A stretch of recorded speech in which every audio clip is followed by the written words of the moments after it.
नमस्कार मित्रांनो. एड लागलं प्रेमाचं या मालिकेच्या आजच्या भागामध्ये आपण बघणार आहोत.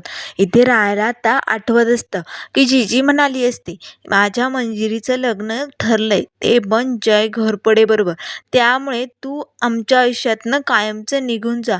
आता मात्र रायाला खूपच वाईट वाटतं. त्याच वेळेस आता लगेच त्याच्याकडे घरातून बाहेर इकडे जय येतो आणि म्हणू लागतो, अरे राया, तू निघालास? तुझ्या सच्च्या मित्राच्या वाढदिवसाला आला आणि केक न खाताच निघाला रायस तू? का निघाला? आता मात्र राया गप्प असतो. तेव्हा लगेच जय घोरपडे म्हणू लागतो, अरे बापरे, तू तर मला म्हणाला होता की तुझी वेळ येणारच नाही, पण माझी वेळ आली राया. बघ, मी घड्याळही आणलं आणि जीजीच्या इच्छेने ते घड्याळ तुझ्या मिस फायरच्या हातात घातलं पण बरं का. बघ, माझी वेळ बदलली रे राया.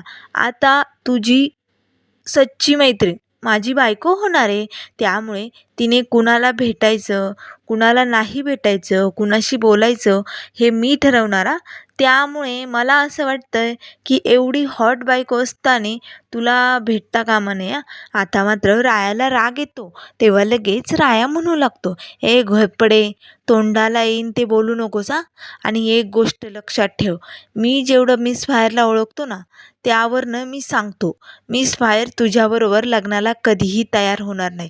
त्यामुळे एवढ्या उड्या मारायची गरज नाही. तेव्हा लगेच जय म्हणू लागतो, अरे बापरे! एवढा विश्वास आहे तुझ्या मैत्रिणीवर? पण आता तुझी मैत्रीण मी पळवली रे राया. आता ती माझी होणार आहे. आता काय करणार आहे तू? सांग बरं. आता मात्र राया काही न बोलता तिथून निघालेला असतो. तेव्हा जय म्हणू लागतो, अरे राया, कुठे चाललाय? थांब ना, माझं ऐकून तरी घे.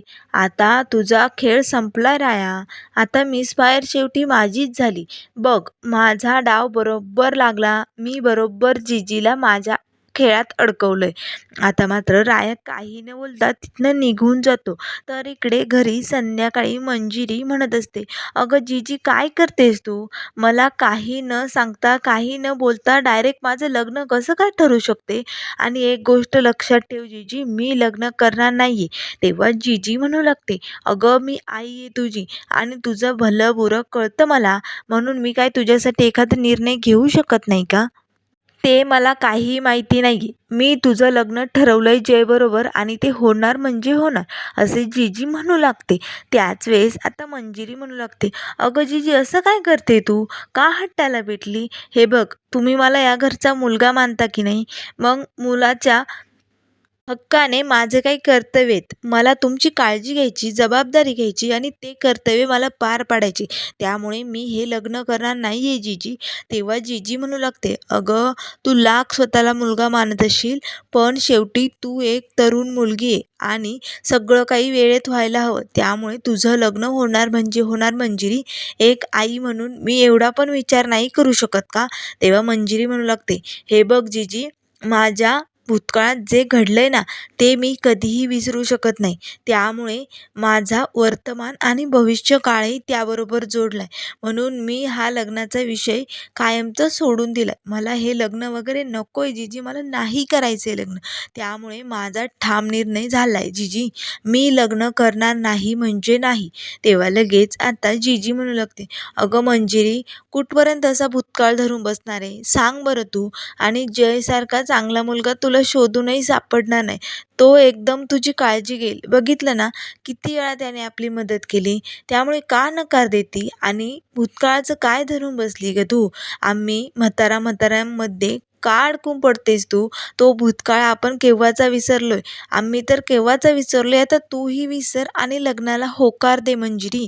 तेव्हा मंजिरी म्हणू लागते, नाही जीजी, माझा भूतकाळ माझ्याशी जोडला गेलाय. तो मी कधीही विसरू शकत नाही. त्यामुळे मी हे लग्न करू शकत नाही. तेव्हा जीजी म्हणू लागते, मग मीही तुझी आई आहे आणि मुलं जर ऐकत नसेल ना, तर कधी-कधी आई-वडिलांनाही हट्टी व्हावं लागतं.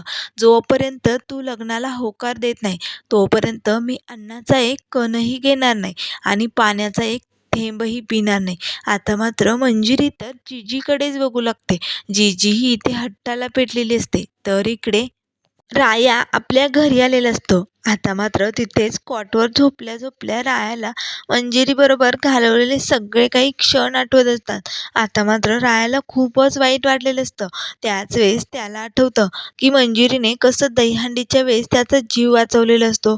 सगळं काही मिस फायरचे सगळे क्षण त्याला आठवू लागतात. त्याच वेळेस त्याला आठवतं की जीजी म्हणालेली असते, आजपासून माझ्या मुलीच्या आयुष्यातनं कायमचं निघून जा. जय घोरपडेबरोबर तिचं लग्न ठरलंय. आता मात्र हे सगळं आठवताच रायाला खूपच त्रास होतो. आता दीपिकल आणि डंकी रायाभाऊकडे बघू लागतात. नेमकं काय झालंय रायाभाऊला? कशाचं वाईट वाटलंय? तेच त्यांना काही समजत नाही. इथे राया मात्र स्वतःला शिक्षा करून घेत असतो. तो म्हणत असतो, नाही, आपलं चुकलं. आपण मिस फायरच्या प्रेमात पडू शकत नाही आणि ती आपल्याबरोबर का प्रेम करेल? नाही, नाही.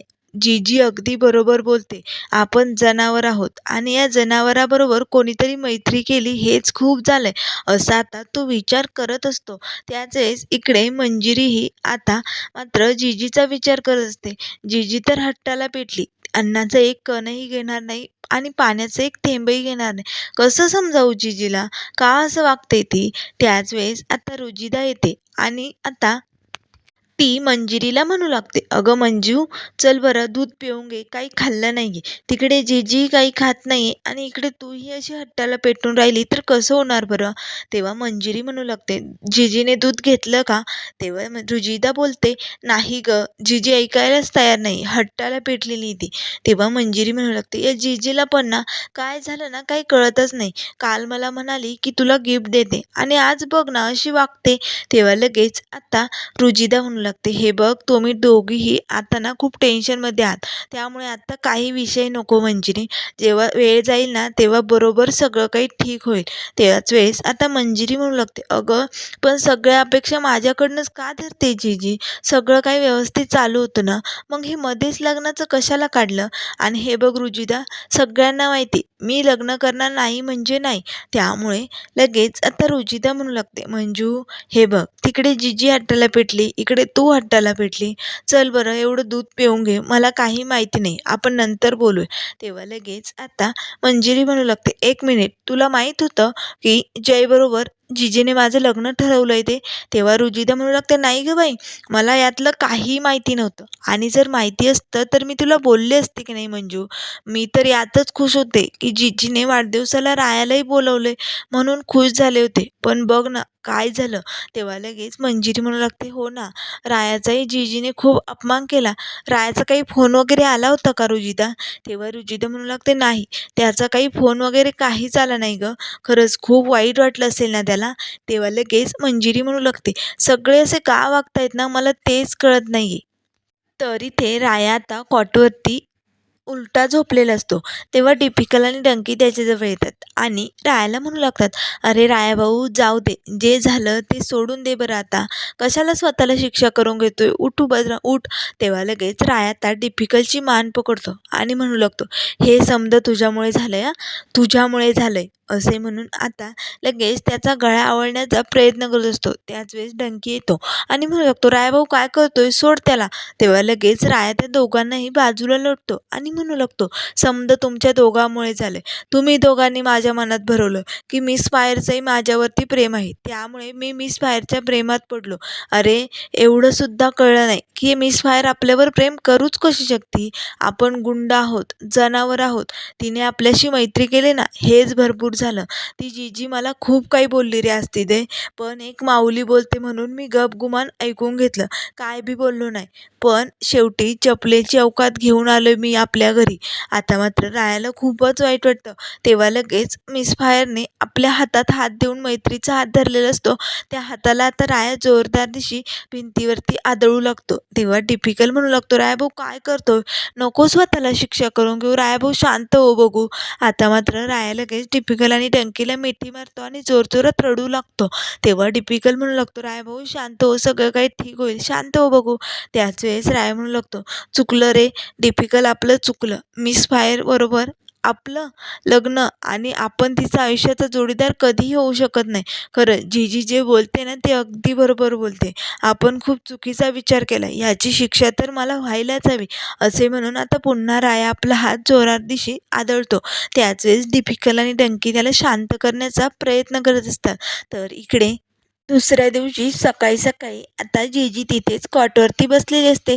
तेव्हा मंजिरी आता जेवणाचं ताट घेऊन येते आणि म्हणू लागते, जीजी, अगं जीजी उठ बरं, 2 घास खाऊन घे. हे बघ मी तुझ्याशी बोलणार नाही हां, जेवली नाही तर. चल बरं पटकन मी भरवते तुला, खाऊन घे. तेव्हा जीजी म्हणू लागते, काही गरज नाही आहे मंजिरी मला भरवण्याची. मला मुळात जेवायचंच नाही आहे. जोपर्यंत तू लग्नाला होकार देत नाही ना, तोपर्यंत मी काहीही खाणार नाही. तुला माहिती आहे ना? तेव्हा लगेच मंजिरी म्हणू लागते, अगं जीजी का हट्टाला पेटली? असं नको करू. ऐकून घे बरं माझं. त्याच वेळेस आता नानाही तिथे येतात. तेव्हा नानाही आता उमाला समजवण्याचा प्रयत्न करत असतात. पण मात्र जीजी लगेच मंजिरीला म्हणू लागते, हे बघ मंजिरी, वर तू माझी खूप काळजी करते असं दाखवू नको. आतमधून काय हे मला कळलंय.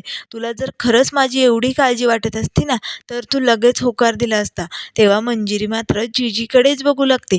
जीजीने काही खाण्यापिण्यास नकार दिलेला असतो. त्याच वेळेस शशिकला येते आणि म्हणू लागते, बघा बघा जाऊबाई, काय अवस्था झाली हो तुमची. ही सगळी अवस्था तुमच्या या पोरीमुळे झाली. मंजिरी, सांग बाळा, का नकार देते तू? तुझ्या मनात कोणी आहे का? असे शशिकला आता मंजिरीला विचारू लागते. तेव्हा मंजिरी म्हणू लागते, काय बोलते काकू तू? तेव्हा लगेच शशिकला म्हणू लागते, तो राया आहे का तुझ्या मनात? त्याच्यावरती काही प्रेम वगैरे आहे का तुझं? तेव्हा लगेच मंजिरी आता शशिकलाच्या अंगावरती धावून जाते आणि म्हणू लागते, असं बोलूच कसू शकते काकू तू? अगं काय बोलते? राया माझा चांगला मित्र आहे आणि असा विचार करूच कसा शकते तू? हे बघ, काही झालं, कोणीही माझ्या मनात नाही आहे आणि माझं मूळ म्हणजे ठरलंय, मी कधीही लग्न करणार नाही. असे म्हणून आता मंजिरी तिथनं निघून जाते. तेव्हा शशिकला लगेच जीजीजवळ येते आणि म्हणू लागते, जाऊबाई, मंजिरी तर असं ऐकायला तयारच नाही आहे. आता काय करायचं? त्याच वेळेस आता इकडे नाना शशिकला आणि जीजीचं बोलणं ऐकत असतात. तेव्हा लगेच शशिकला जीजीला म्हणू लागते, जाऊबाई, माझ्याकडे एक मार्ग आहे. आपण जर हा करून बघितला तर मंजिरी नक्की होकार देईल. तेव्हा लगेच आता इथे जीजी आणि शशिकलाने मिळून प्लॅन केलेला असतो मंजिरीला होकारात अडकवण्यासाठी. तर आता इकडे मित्रांनो पुढील भागामध्ये आपल्याला बघायला मिळेल. इथे आता मंजिरी दुकानात असते. तेव्हा लगेच राया आता मंजिरीकडे येतो आणि म्हणू लागतो, मिस फायर, खरंच तू त्या घोरपडेबरोबर लग्नाला तयार झाली का? आता मात्र मंजिरी काही न बोलता रायाकडे बघू लागते. त्याच वेळेस आता लगेच घरून नानांचा आणि रुजिदाचा फोन येतो. जीजीची तब्येत खूपच बिघडली म्हणून. आता मात्र धावतच मंजिरी घरी निघालेली असते. आता जीजी आणि शशिकलाने जो प्लॅन केलाय त्यात अडकून मंजिरी लग्नाला होकार देणार का? तिच्या पाठोपाठ रायाही जीजीला काय झालंय हे बघण्यासाठी मंजिरीच्या घरी निघालेला असतो. तर मित्रांनो, अशाच मालिकेंच्या अपडेट पाहण्यासाठी चॅनलला लाईक करा, सबस्क्राईब करा. व्हिडिओ पाहिल्याबद्दल धन्यवाद.